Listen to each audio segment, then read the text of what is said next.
Hey guys, how's it going? Trying to keep you out of the light there. It is minus 45 right now.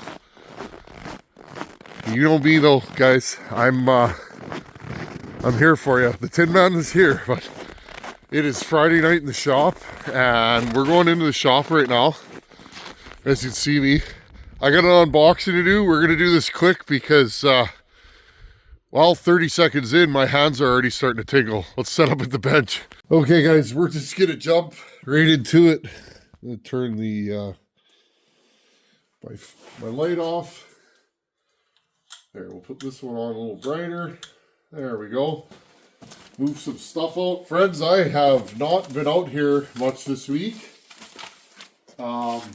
Yeah, minus 44, which, yeah, that's cold, friends. I want to show you guys something.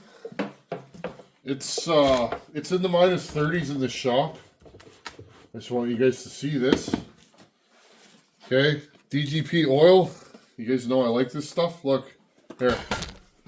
You know, I've done tests of this. If you go back in the channel, friends, check this out. It still flows, okay? And if you don't, well, if you don't believe it, you don't believe it. But that stuff's incredible. So I saw that jug there, friends. It's been too cold. Whew, that's something. It's just been too cold to do anything outside. Woke up this morning and it was minus 47. And yeah, I went to work. Some of the boys at work were actually working outside today. And I shake my head and I say, that's nuts. But you know what? I used to do that too. So we should all give thanks to those, well, at least in this climate, we should all give thanks to those who do that kind of work, construction work, and things need to be repaired and maintained and built even in winter up here. And just thank you to all the hard-working men and women out there that work outside in the winter. I used to be one of them. I am not anymore. Anyhow, friends, I got a package from a man named Leo. And Leo Ganuccio.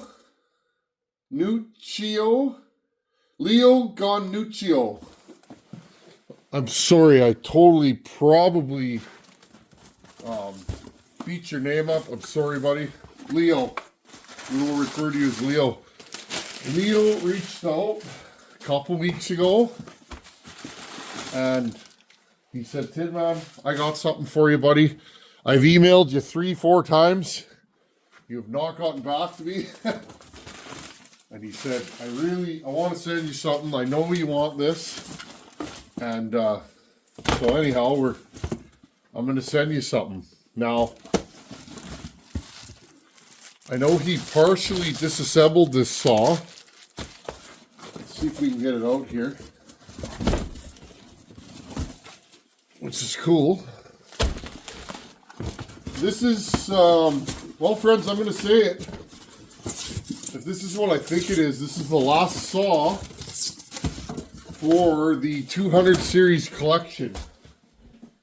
Okay? Now, those of you that have been on this channel know that I am a 200 series, not aficionado, nerd. I'm really into those saws, and when I say 200 series, I mean the 61, 266, 268, 272, 630, Johnson Red. Now, this is the last of the 200 series on the Husqvarna side. This is a saw that I think I've never seen personally. Never touched one. They're not common in my area. They are not common, I don't think, anywhere. So Leo, this is pretty cool, buddy. I appreciate you. I appreciate you reaching out to me and saying, "Hey, man, I really think the channel needs this saw." Because again, friends, sorry, friends, we're just running and gunning. Look, See that? And yes, I have heat in here, and I know some people are going to say, why isn't your heat on? I do not heat this shop full time because I am not out here full time. I am not out here every day. I am out here several times a week, usually Sundays. I watch Bucket's live stream, and I'm usually out here during the live stream.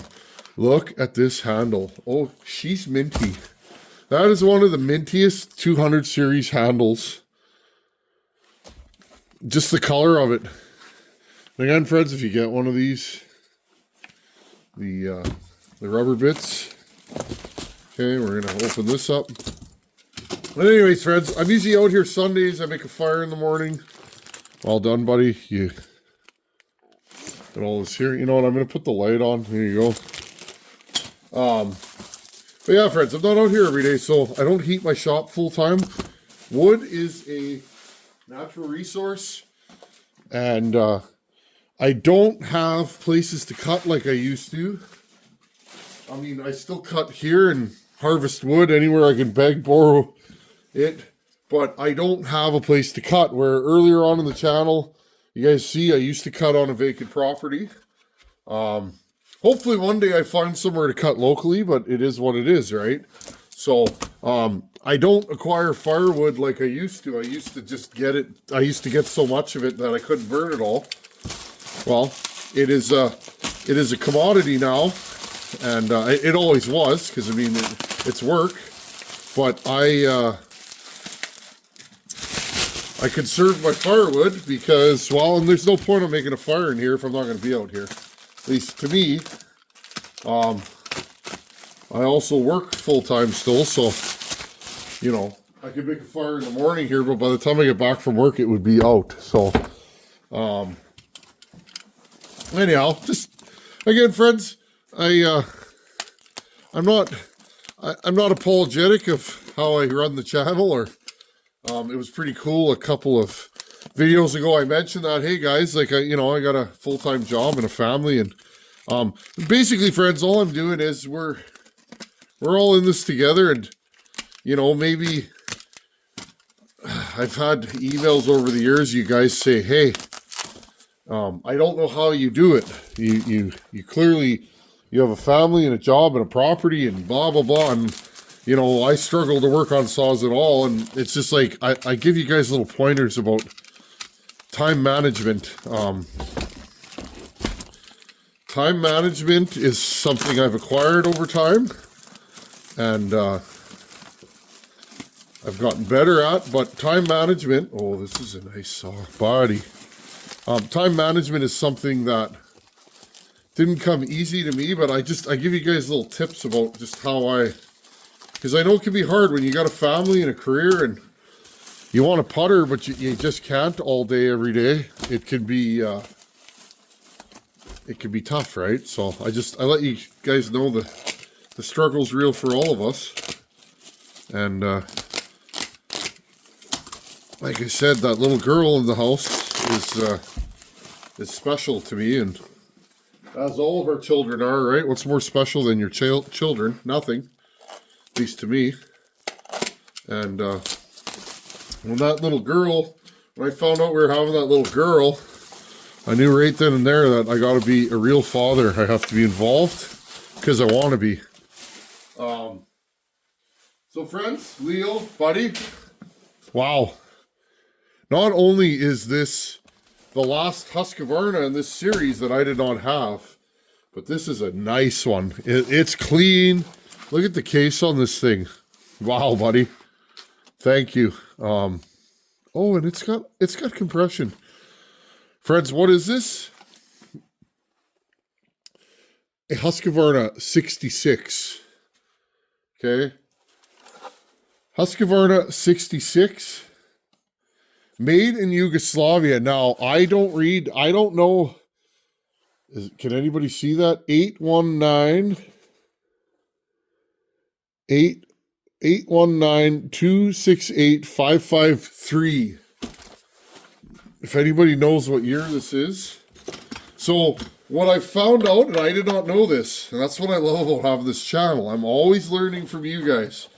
People look to me like I'm some kind of authority, and I'm not, friends. Just some guy. Yes, I have a decent amount of followers on the YouTubes, but that doesn't mean I know everything. It certainly does not. At least I don't think that means I know everything, right? But anyhow, okay, so we're missing a choke, which is fine. But I don't have any experience with these saws and the Yugoslavian saws I've never seen here. I don't think they were sold in Canada. Okay, so I don't have any experience with them. So when I was looking at that Yugo 61, which again is a Canadian saw, but who knows where it come from, right? It could be from across the line. That Yugo saw came out of BC. From a good friend of the channel. I know where that saw come from. So, but anyways, friends, I have never seen. So this is the OG 266. This is the first 266 in the series. Okay. This is the saw that they made before the 266, and it's funny. I'm already noticing discrepancies. So a early 266 cylinder would be 50 ZN11, I believe.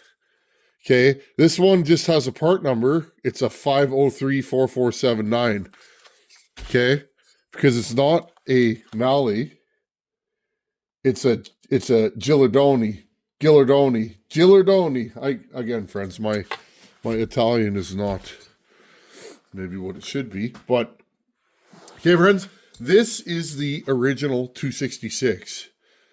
Now my idea was, and I've been working on it for years, is that I wanted to have one of each of the 200 series saws so that we could compare them, because I get asked about these all the time, and I get asked about Husqvarna 66s. Well, I don't have one, so I can't comment. Okay, next thing I want to look at. So what I find interesting about this saw is I don't know if this saw is all original, because a 66, friends, I'm going to pause you here and I'm going to do a little research. Give me a second. I'm going to do some reading and find out when 66s were made. Were they made before or after the 266? Because I have saws branded 266 SE. I also have saws branded 266 XP. I have never had a 66. Now, what I notice right now is this saw has an S224 on it. An S224 is the bigger carburetor. Okay? The same carb that would be on a 66, or sorry, a 266. Okay? A later 266. An early 266 would have a 163A, which is I think it's 15.5 millimeter Venturi. These are a 17.5 or 17 millimeter. Okay? Bigger carb, different porting. Now, this cylinder, and friends, I'm probably going to end up taking this saw apart because I want to see the port work in it. Because I'm interested in such things, because I am a saw nerd. Okay, and there are differences from the early 266 to the late 266. Give me a second here. I'm going to grab a flashlight.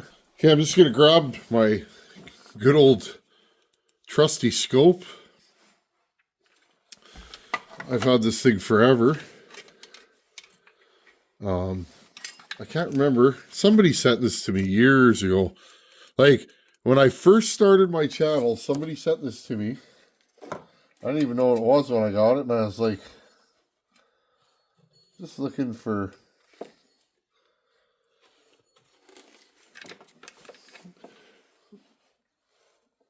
My question is this an open port or a closed port?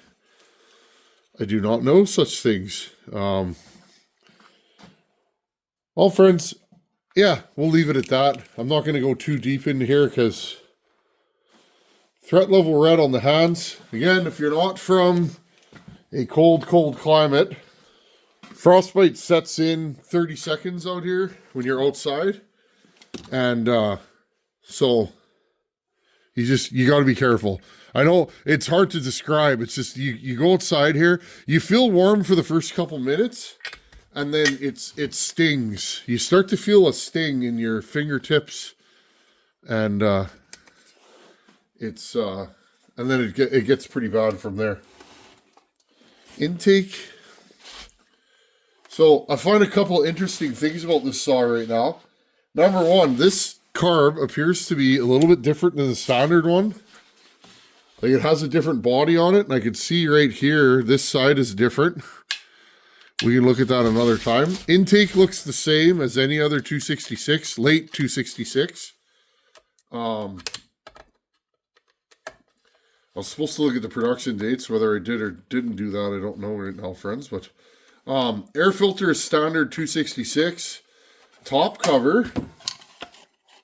Now, I'm thinking this maybe got broken in transit. No big deal. I have 56,000 of those. Top cover looks like a 61 top cover, but I have no way. Well, I guess I could compare the part numbers, although they might be the same. Top cover says Sweden.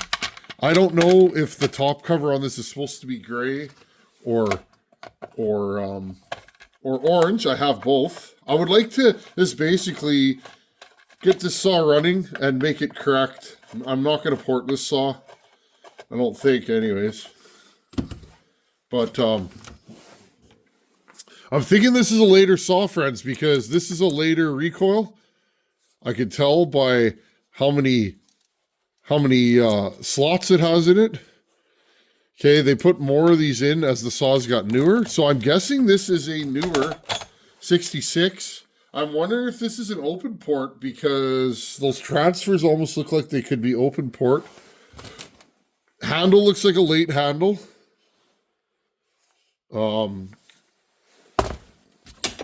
This handle is also late. I can tell for two reasons. Number one, the color. Okay, these are black on the early saws. Where's an early saw? Here, friends. Right here. Also, the diameter is smaller. Okay. It has the newer chain brake. This is the old style one. This is a 162. Okay, this is the original. Although I might be full baloney because this 162 has a similar recoil. But anyways, friends, as soon as it warms up, maybe tomorrow, day after, I'll bolt the saw together and see if we can get it to fire. It appears to be like it'll run. Oh, I gotta remember that 162, the gas in there is just rancid. And I'm pretty sure Buchan sent that one to me a few years ago just to have it. But it's been sitting there. But anyways, friends, what I'll do is I'm going to leave this right here and maybe we'll bolt this thing together on video and just see if we can get it to fire. It appears to have compression and it's got a good muffler on it. It's a good saw. Chain brake's in good shape, not busted, has the internals. I probably have a nicer one of these, which I may change. I'm going to do some reading about the top cover. I think this is the right top cover, but would there be a Sweden-made top cover on a Yugoslavian saw? I don't know. My European contingent maybe could tell me. A lot of people from Europe watch this channel. This might be more common where you're from. Also, is this an open port or a closed port? The caps on it. Is this an early cap or a late cap? Again, friends, we could go over this in a later video, but Leo took the time to send this to me, and I wanted to take the time to say, hey man, thank you. It's also a two-piece ignition. which all 266s are. They went to a one-piece ignition with the 272 and possibly the 268. Some of the late 268s are one-piece ignition. 272 is one piece for sure. So again, friends, thank you to you guys out there that helped the channel out. I couldn't do this stuff without you. I want this stuff for you guys. I want it as reference material. Like I said, I'm not a huge saw collector. I rarely buy a saw because I have to have another saw. I usually buy saws because I'm like, oh, I need this for the channel, or that would be a good video, or people would like to see that. I don't usually buy saws because I have to have it. I don't, if that makes sense. Except for, you know, a couple of my pioneers I go goo for. There are a few saws that I'd like to buy, but I mean, otherwise, friends, it's like most of this stuff, I just want it so that you guys, when you ask me questions, I can speak with certainty on the situation, or at least have one saw. 266s, 162s, and 61s, I have enough of those that I'm pretty much 100% sure what goes with what, and what, you know, if you're looking for parts for one of these, or you're looking for what clutch works, well, I know my way around that. This is a late clutch, so this has to be a late saw because it has a fine thread clutch, but a single spring. It also has the non-replaceable sprocket, like a 61. So I'm guessing this is a later saw, and being a 66. Well, hold on, friends. Before I let you go, I'm going to check something here. Okay, guys. I did a little research. It's about half an hour later. Put my hands in my pockets. Did a little reading. I did not know this. So these saws were actually made in conjunction with the 266. I always thought these were earlier than the 266. No, these are a non-XP 266. So this is a 50 millimeter open port, 87 to 91. This is a 1988, looking at the serial number. So this would be an early, not super early, but early production 66 made in Yugoslavia. So this is actually an open port version of the 266. It has the early 266 intake boot, which is a different design than most of the ones you'll see, but it has the big carburetor. This would be the correct clutch for anything made these years that I've seen. Fine thread, single spring. What gives this away as a homeowner saw is it does not have a replaceable sprocket. Somewhere in my junk, I have a brand new OEM one of these that I can put on here if I want to make it correct. This is the correct top cover muffler. So this saw is 100% correct. And again, friends, I have never, ever, ever seen one of these. It's pretty cool to have it on my bench. Yeah, pretty cool. Okay, friends, my right pinky is absolutely screaming at me. And this one here, I don't know if you guys can see, there's like a scar, there's a line across the end of it here. That one's numb pretty much all the time, so that one tolerates cold very sparsely. She don't like the cold. She's a tropical figure. So on that note, Leo, thank you. I never thought I'd get a 66 Husqvarna. I learned more today with having that thing on my bench than looking for one in the last 5 or 6 years. So thank you, buddy. I did not know they were open port, and I did not know they were later than a 266. And, well, they are. I thought they were an earlier saw. So now that I had one on the bench and looked at the serial number, it's like, oh, wait a minute. So anyhow, guys out there, everybody out there that helps me. I mean, even this jacket, friends, a friend of the channel mailed me this jacket. You guys take such good care of me. I don't feel that I deserve it. And I never got into this for any other reason than just trying to share info. And I try and be open and honest, and I try and keep this channel light and fluffy because the world can kick you down. And when it comes to your hobby, hobby should be fun. Shouldn't be a bunch of fellas arguing. So anyhow, friends, Leo, everybody else out there, thanks for watching. Take her easy. I'll see you guys in a couple days to do some saw work. I got a bunch of saws planned for buck and stock. We'll go over that. And but right now, this fella, I need to either make a fire or run back to the house. And I think I'm going to run back to the house. And I know a fellow this size is probably not a graceful runner. I'm going to keep that off video. Thanks for watching. Take her easy. Later.